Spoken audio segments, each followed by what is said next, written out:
Well, that was a car ride that I'll never forget. You know what? You're the best dog that I've ever had.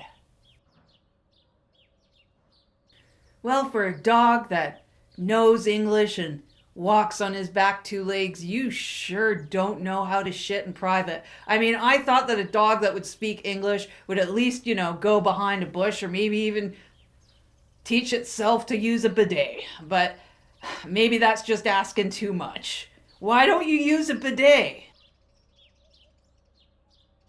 Well, the opposable thumb thing does make a lot of sense there, Gary.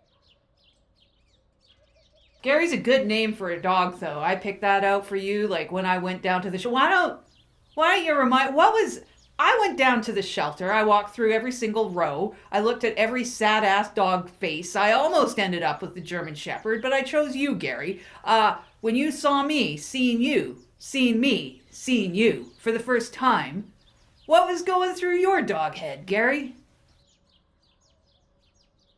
Well, I do know that dogs are generally fixated on food. But Gary, I didn't really think that the only thing that you were thinking about when you saw me seeing you, seeing me, seeing you for the first time was a plate of lasagna. I mean, I would have thought maybe if you were a cat that was orange or something, that's what you would have thought of, Gary. But you're a dog. You're a poodle crossed with a golden doodle, crossed with a schnauzer, crossed with a pointer, crossed with a Dalmatian, crossed with another schnauzer, crossed with a pug, crossed with a Great Dane, crossed with a border collie, crossed with an English shepherd, crossed with a little bit of German shepherd, not the German shepherd that I almost adopted, but a different type of golden shepherd, golden German shepherd, that's right, golden German shepherd crossed with a borzoi, crossed with some kind of sight hound. I think a sight hound might. Anyways, Gary, you're a lot of, types of dogs mixed together, and I would have expected that thing about the lasagna more from a cat. Well, aren't you just full of surprises, Gary?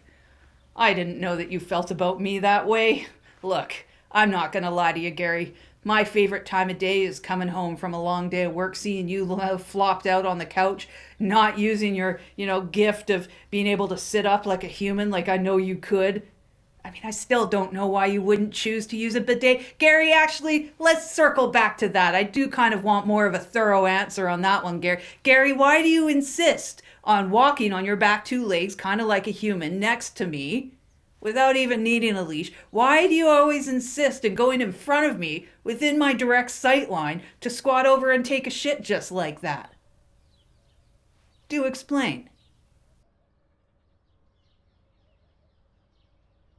Well, Gary, knowing about your worry about anal fissures and potentially straining too much, and the fact that you want me to understand about whether or not your diet is the best for your colon health, that makes a lot of sense.